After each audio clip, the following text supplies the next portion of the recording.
You don't have to find your people. They're going to find you. It's like putting up the bat signal, right? The Batman, when he puts the emblem in the sky and people can come and find him. People will find you when there's a certain kind of energy that pierces through, and it flies over the noise. It's not competing with that other stuff that's in the atmosphere. And so it penetrates. And so if you can come in from that place, if you can hold in that place, if you can show up in that place, it's going to be like wildfire.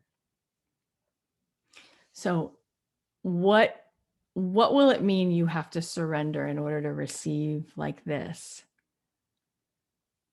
What will that mean for you? What will you have to surrender? What will you have to let go of? What will you have to do? How will you move differently in order to receive like this?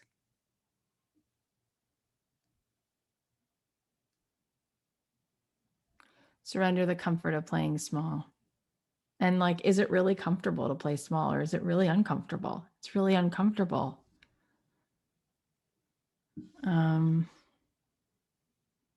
Being willing to be seen. Yeah. And again, it's like when we make it about them being seen, then that's really what it is, right? Maybe it's really seeing clearly what's actually going on. Maybe it means committing to the truth rather than the narrative and the story that we've been telling. Like a lot of the times when you hear people's resistance, it's because the story they're telling is a lot about the ego and a lot about the brokenness and the separateness and the complaining and the right. And so then we think, oh my God, there's a lot to do here. But if you can really know the truth about where things really happen, which is really in this vibration, really in surrendering all that narrative, all that story, that whole artifact, which is like the past, right? Whereas most people kind of like get into that and you start to lower your vibration by arguing in somebody else's lower denominator sandbox. And you're like, okay, yeah, let's talk about that. Like, it's not what's happening, right? It's not what's happening. It's like whatever you're wanting to do for people, they're going to have to let go of the known in order to step into something that's unknown, which is better than the known.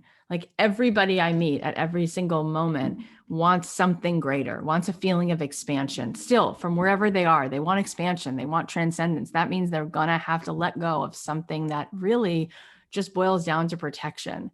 Most of the time, the thing that's keeping us stuck is we're trying to protect ourselves from something, from being on the hook, from receiving. Maybe it's scary to receive. It hurts to receive. I remember being in therapy when I was like 19, and my therapist said, what's the kindest thing you can do for a person with 3rd-degree burns? Hug them really tight or stand 6 feet away.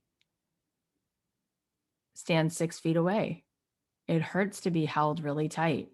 And so what happens is when somebody actually shows up and starts to give to us, we feel that we're being held tight, and it's like all of a sudden those burns start. We like, oh, do I really feel worthy of this? There's like a shame. And really then the game we're really playing with the universe is, how much can I really just expand again to receive and just let it in? Just let it in. It's such a lovely vibration to be in. Yeah.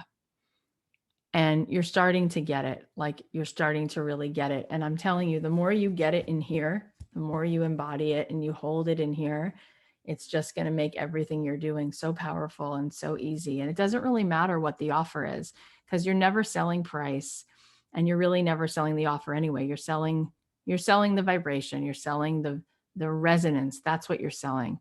That's the difference. That's why different things resonate differently for different people. And some people want to buy shoes at Payless, and some people want to buy shoes at Neiman Marcus.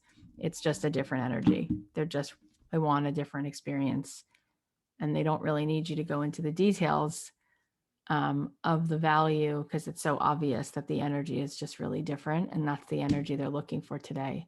So you get to decide, do you want to set up a little kiosk in front of Payless and serve people who are not in a moment where they're looking for a different kind of energy? Or do you want to serve people who are open to receiving more, open to a greater expansion, and therefore going to be looking for investing, taking the leap to invest in something that's going to actually transform their life? Because that's how things are. That's how things are.